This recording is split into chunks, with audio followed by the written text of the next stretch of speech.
Shalom dan salam sejahtera untuk kita semuanya.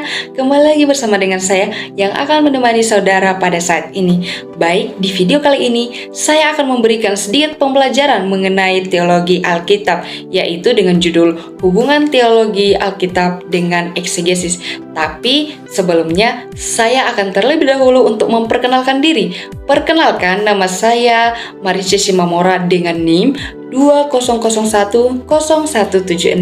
Saya adalah merupakan salah satu mahasiswa dari Institut Agama Kristen atau IAKN Tarutung.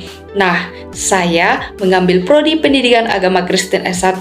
Saya semester 6. Nah, tujuan saya dalam membuat video kali ini untuk memenuhi tugas mata kuliah daripada Teologi Alkitab, yang dimana dosen pengampunya adalah Bapak Dr. Baginda Sitompul MPDK.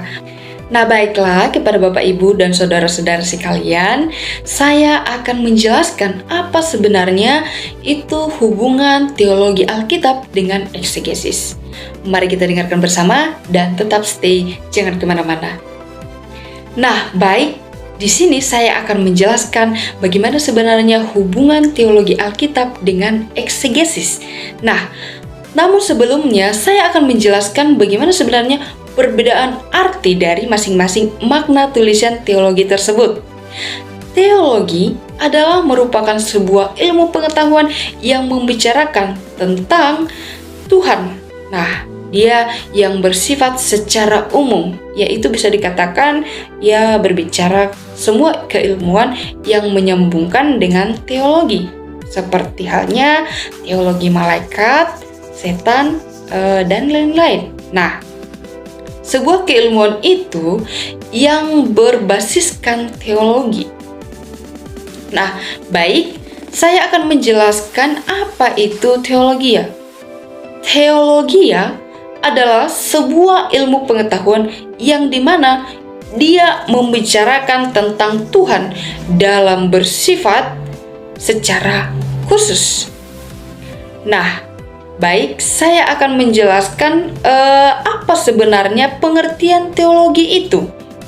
Bapak, Ibu, dan saudara sekalian, kata teologi itu berasal dari dua kata, yaitu logos dan theos, yang dimana pengertian theos di sini adalah Tuhan, sedangkan logos adalah merupakan ilmu pengetahuan.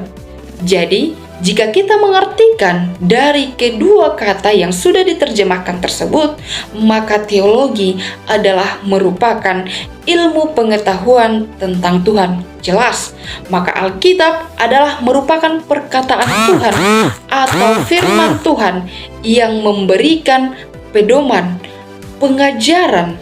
Nah, dan dari lewat Alkitablah kita bisa mengetahui tentang Tuhan Yesus, yaitu sebagai juru selamat kita dan sebagai juru selamat di seluruh dunia. Dan itu bisa dikatakan sebagai korban penebusan dosa untuk seluruh umat manusia yang sebenarnya. Nah, baik Bapak, Ibu, dan saudara sekalian, Tuhan itu tidak pernah salah, tetapi melalui cinta Tuhan Yesus, cinta Bapa kepada manusia, maka Tuhan merelakan anaknya yang tunggal dan memberikannya kepada manusia untuk menebus dosa kita. Baik, saya akan melanjutkan, tetapi melalui cinta Bapak, Ibu, dan saudara sekalian, Bapa kita yang di sorga telah memberikan anak yang tunggal kepada manusia untuk dia rela memberikan nyawa anaknya sebagai tanda penghapusan dosa kepada seluruh umat manusia. Nah, jadi itu terdapat di dalam nats Alkitab, bisa kita baca Bapak, Ibu, Saudara, dan bisa kita lihat itu tertulis di dalam Yohanes 3 ayat 16. Nah, perlu saya jelaskan bahwa kebenaran tentang Tuhan itu bisa kita temukan di dalam Alkitab. Nah, di dalam Alkitab Bapak, Ibu, Saudara sekalian, terdapat berbagai jenis-jenis alur. Nah, baik, saya akan menjelaskannya, yaitu jenis alur yang diperoleh dari Alkitab adalah bahwa Alkitab itu adalah merupakan buku sejarah. Tentunya Alkitab itu tidak bisa terlepas dari sejarah atau historical dari sejarah lampau. Namun Alkitab mencatat akhir suatu dari masa atau peristiwa yang belum kita alami, namun itu akan pasti terjadi ya Bapak Ibu untuk di masa yang akan mendatang. Nah, jadi Alkitab itu adalah buku kisah cinta romantik ya. Seru juga karena Alkitab itu berkisah tentang bapak yang mencarikan pengantin wanita untuk anak laki-laki tunggalnya. Nah, jadi kisah cerita ini Bapak Ibu Saudara itu diakhiri dengan sebuah pesta ya, perkawinan. Jadi Yesus adalah pengantin pria. Nah, gereja adalah pengantin wanitanya. Jadi kita dapat mendapatkan kitab ini di bagian Kidung Agung. Karena kita tahu Bapak Ibu dan Saudara sekalian, kata-katanya itu sangatlah romantis dan bahkan banyak ya sangat erotis seperti itu. Nah, Bapak Ibu Saudara sekalian, Alkitab adalah merupakan perpustakaan. Perlu kita ketahui bahwasanya Alkitab bukanlah hanya sebuah kumpulan kitab-kitab, tetapi Alkitab itu terdiri dari 66 kitab yang ditulis oleh 40 orang yang terdiri dari 3 bahasa. Apa itu Bapak Ibu Saudara sekalian? Yaitu bahasa Aram, bahasa Yunani, dan bahasa Ibrani. Nah baik, jika kita ingin mengenal Tuhan lebih dalam, maka kita harus sering membaca Alkitab kita. Kemudian kita akan merenungkan kebenaran Alkitab itu baik siang dan malam, serta yang paling utama untuk mempraktikkan seluruh kebenaran firman Tuhan di dalam kehidupan kita sehari-hari Bapak Ibu dan Saudara.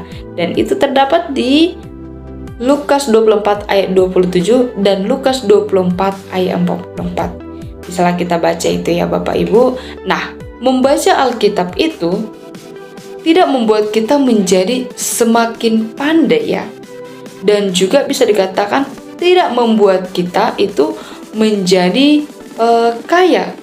Akan tetapi Bapak Ibu dan Saudara sekalian, dengan membaca Alkitab Saudara, maka kita membuat menjadi berhikmat dan bijaksana, yaitu bisa kita baca di bagian Alkitab kita, yaitu kitab Kolose 3 ayat 2. Nah, baik, sekarang kita akan masuk kepada yang namanya eksegesis. Nah, perbedaan makna dari suatu kata eksegesis dengan eisegesis, saya akan menjelaskannya.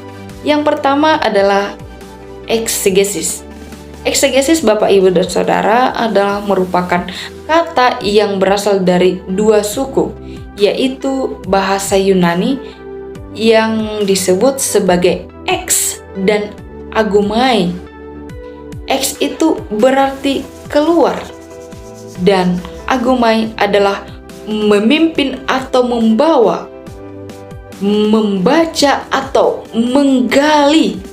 Nah, maka eksegesis itu diartikan sebuah usaha untuk memimpin atau membawa keluar atau mengeluarkan pesan ataupun ide di dalam teks-teks Alkitab tersebut. Dan saya akan menjelaskan apa itu sebenarnya eisegesis. Eisegesis berasal dari kata eis yang berarti memasukkan ide, pikiran, atau pesan. Maka eisegesis adalah merupakan sebuah usaha untuk memasukkan ide, pikiran, atau pesan ke dalam teks tersebut. Nah, baik, saya akan menjelaskan Bapak Ibu Saudara sekalian, apakah yang dinamakan dengan eksegesis. Saya akan menjelaskan bahwasanya eksegesis itu adalah menjelaskan suatu kata, kalimat, paragraf, atau bahkan keseluruhan kitab dengan memimpin keluar pengertian yang sebenarnya, atau bisa dikatakan seperti yang dimaksudkan oleh penulis dari suatu teks itu, Bapak Ibu Saudara sekalian. Nah, jadi hal ini paling baik ya Bapak Ibu untuk dilakukan dengan kembali kepada sumber mula-mula suatu teks ya, yang dimana dalam bahasa aslinya itu. Sudah Bapak Ibu Saudara? Nah, teologi Kristen yang berpusat pada Alkitab. Mengapa? Ya, karena Alkitab itu adalah merupakan sumber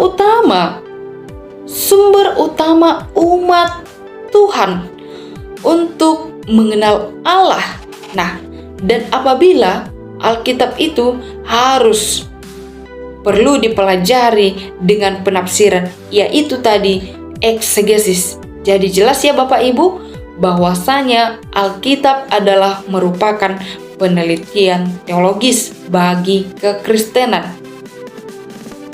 Namun Bapak Ibu dan Saudara sekalian, tidak berarti bahwa sumber lainnya itu dikesampingkan ya Bapak Ibu. Tidak. Nah, apabila Allah menyatakan dirinya dengan cara umum di berbagai bidang, baik itu seperti alam, baik itu seperti sejarah, atau bisa dikatakan ya yang tampak diajarkan oleh Allah sendiri.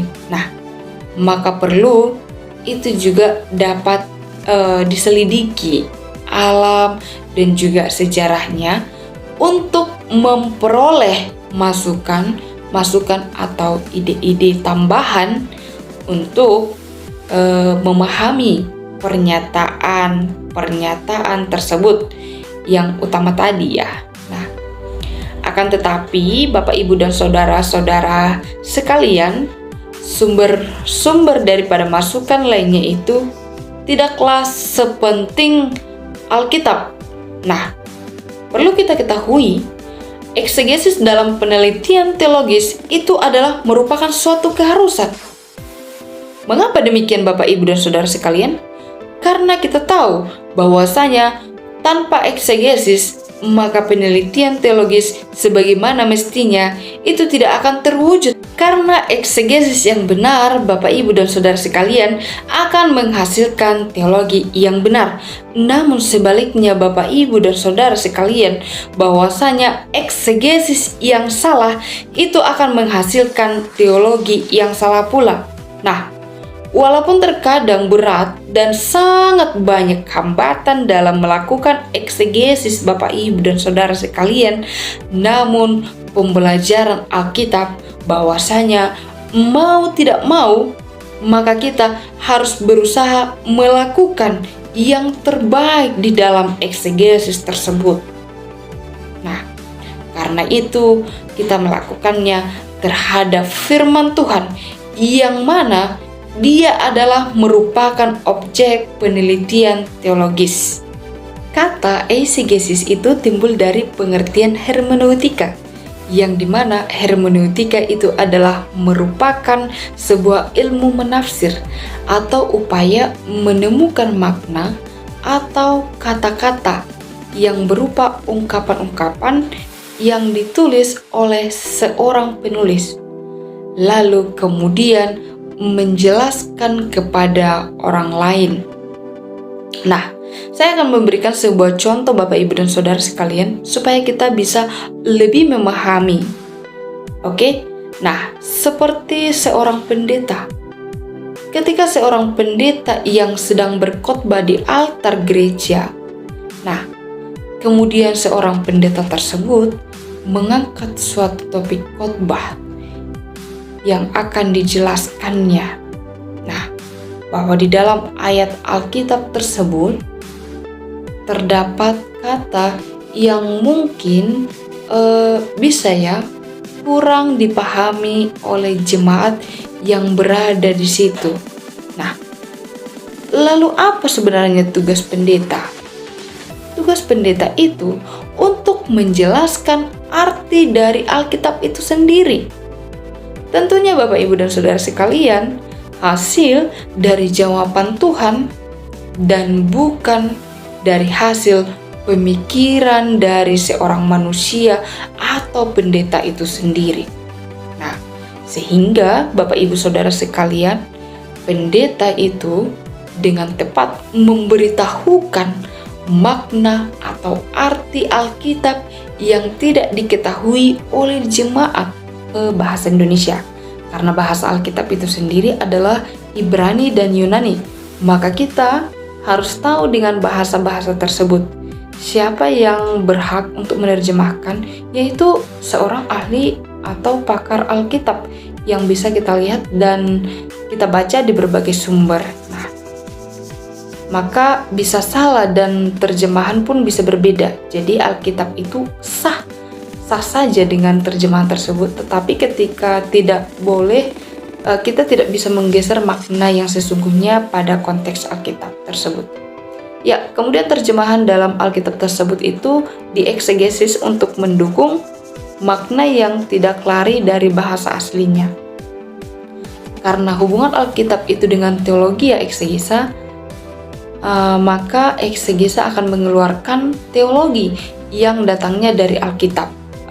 Artinya Bapak Ibu bahwa Alkitab yang diterjemahkan, karena eksegesa itu adalah mengeluarkan arti yang sebenarnya dengan kata yang dimaksud oleh firman Tuhan tersebut. Nah, saya akan memberikan contoh biar kita lebih paham.